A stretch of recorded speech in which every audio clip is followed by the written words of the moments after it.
All right, let's get into it, man. So I'm here with my special guest, Eric. Let's get into it. He's here. Reports for the Pistons on Clutch Points as well, and just covers the Pistons. Spent some time over in Detroit as well. Sports Rap Radio on air there. So glad to be joining me, Eric. Happy you here. And let's jump into it, bro. Because first, I want to make sure you can hear me, right? You here? You good? Oh, yeah. Yeah. We're coming in good, man. Thanks for having me. Okay, bet. Of course. So, look, man, first things first. Obviously, draft day here.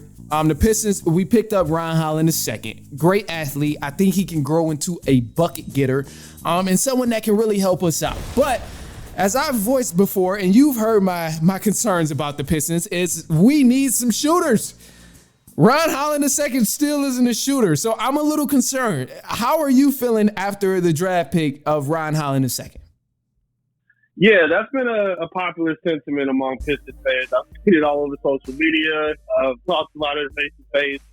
I understand the concerns. I truly do.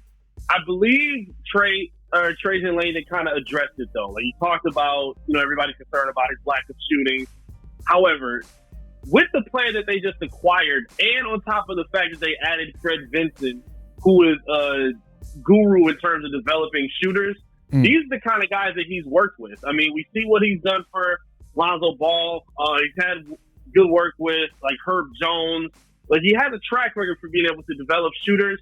And considering the skills and the tools that Holland already possesses, like you said, super explosive athlete, likes to play in transition, good defender. He can defend 1 through 4. And if he puts a jumper together, it's not like in a Sar Thompson where Sar is like a really good defender, but outside of that, he's kind of struggling with everything. This guy, like you said, he can be a bucket getter. He's very explosive, and he can help them be very dangerous in terms of transition offensively. So I like the pickup, especially if it works out with Fred Vincent, where he can get him shooting close to league average. I don't think it's going to be an immediate request. Right. But I think through time, we'll see him get better and better, and that range will increase as well. Okay, yeah, and that's what I'm hoping for, too. So I'm hoping that down the line, he becomes a lot better shooter. And, like, with the Pistons right now, we're athletic as hell. I love that he's already a great athlete, and he already has so much plus side to his game, where the only thing we got to worry about is, all right, you just got to get a jump shot on you. Because, like, a lot of times it's the other way around. We see somebody can shoot, but they don't have the athleticism around them, or they don't have moves, or they don't even have the IQ. So I'm glad he has all the other stuff. And that does kind of make me feel a little bit better about the shooting, because when I looked, he was just above.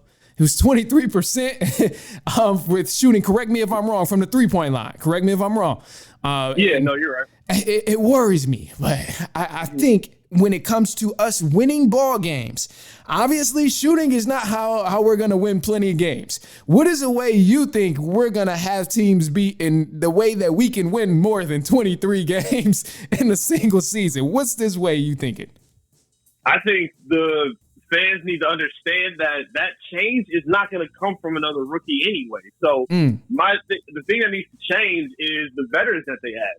And like we kind of talked about on the show, they need to get a coach in place that can help these guys grow and teach them these winning habits of Piston basketball, because you're not going to get it by just leaning on 18-year-olds. Like, Holland's one of the youngest rookies that just came out. And even the guy who they just added was Bobby Clinton. Like, he's going to be part of a project player who might spend some time in the G League. So, like, you're not going to get a lot of, like, this immediate return. And if you do, it's not going to be because of the rookies. They need to basically put themselves in position to get some of these veterans in free agency, get aggressive with some trades, and bring in the veteran talent that can help steer them in the directions that they need to learn winning habits of basketball. Because young players all out on the court together, especially with a new core, listening to a new coach, like, it's going to be tough, and it's going to take some time for them, especially considering, like, the injuries that the Pistons have been dealing with in the last few seasons. So they need some veterans that can help steer the ship. And that, to me, I think is going to be more important than who they draft. Like, this was important, but to me, the offseason starts now. Who the coach is going to be, the veterans, like, that's the most important piece to me.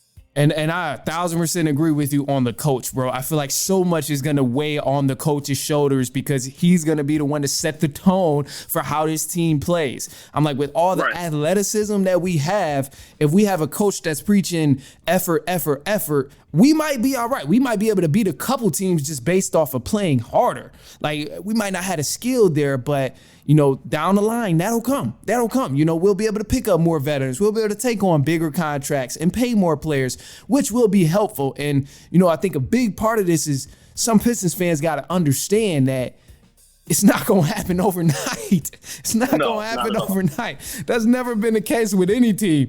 I think the only team that's ever happened with was like the Detroit Shock. It was like they were bad and then they ended up winning like championship. That's it though. But it usually never happens. But speaking of like veterans and stuff, I was once against Tobias Harris. I was like, no, I don't want him there at all. But I've kind of been swayed. And I know last time we talked, which was only like 2 weeks ago on air, I was like, no, Tobias Harris, I don't want him at all. But I'm kind of changing my mind. Would you be open to accepting Tobias Harris if he came back to Detroit? And what other veterans would you want on the Pistons if you had to choose? Yeah, I think he should be somebody that's on the free agency list. It looks like Trajan Langdon is putting a lot of emphasis on getting some wings that can complement Cade Cunningham, that can work in the front court, and they can do things on both sides of the basketball. I don't mind Tobias Harris. I think he's a good player. I don't think he's going to be the guy that comes in and it should be your number one primary scoring option. I don't think that should happen. I don't think that's how the Pistons would look at him anyway. So to me, I think he would be complimentary. I think he fits next to a guy like Fontecchio. They both space the floor well. And great, I don't think Tobias is like a lockdown defender, but I think he was much better last year than we've probably seen him in quite some time in his career. That's true. I think he makes a lot of sense. I think in terms of free agency, I would like to see him. I think they should call guys like Beasley, Najee Marshall. These are more veteran guards. They can stretch the floor and shoot the three. We heard reports that DeAndre Hunter from the Hawks is going to be up for trade discussion. I think that's another name that they should be talking about. There's a lot that's going to happen. And to me, again, whoever they add, they're not going to be the most important piece. The most important piece is still Cade Cunningham. But if you surround him with the right guys, maybe he jumps into that all-star conversation instead of talking about, well, he's just putting up empty stats. Put the right guys around him. You can see an inflation in his game that I think Trajan Langdon is trying to make that a priority for this offseason. That's facts. It's needed. It is really needed because I feel like Cade can only thrive as much as help or as much as he has the help around him. Like if he doesn't have a lot of help, then he's not going to do much. And I think that's honestly point guards in general. Point guards can only do so much by themselves unless they have a supporting cast around them. If they got a great cast, of course they're going to look better because they can just play their role and it's easier. So I 1,000% agree with that. And, with the Pistons here, I just want to improve. I just want to improve. That's all I'm aiming for right now. I'm taking this step by step. I just need them to improve a little bit, win more games, and just don't be as bad as we were last year. But the last thing I want to ask too is, obviously we don't have shooters. We don't have shooters right now. If we were to land some shooters and make some trades, would you be open to Kyle Kuzma? Because I heard that now that they drafted Alex Starr, that they're open to dealing Kyle Kuzma. I know he has a big contract, but I think Kuzma could help out Detroit. It's just I don't know personally. I genuinely don't know if he's worth it yet. One part of me says he is worth the big contract because he's a good piece that could fit perfectly with the Pistons right now. But also it's I don't want to overpay a guy for, not as much production as I'm hoping for. So kind of want to hear your thoughts and help me figure out my answer, honestly. I'm happy to hear that from you because I feel like I've been on this bandwagon by myself. I'm all for Kyle Kuzma becoming a Detroit Piston. I'm all for Kyle Kuzma becoming a Piston. I feel like you talk about his contract. His contract isn't as bad compared to Zach LaVine or even a situation like Brandon Ingram where he's on a 1-year deal. So if you do have to trade for him, you're going to have to persuade him to stay off of 1 year's success or lack thereof. I think Kuzma makes more sense than anybody else on the market because if you bring him in, I think he's a very suitable number 2. And at times he could be like a number 1 because he averaged, 22 a game last season. He was hooping. He was hooping over there. He was hooping in Washington, man. Absolutely. Him and Cade together, I think, is a very formidable 1-2 tandem, especially if you can find one more scorer to blossom next to him. And then on top of that, being from Michigan, it makes it easier to kind of persuade him to want to stay.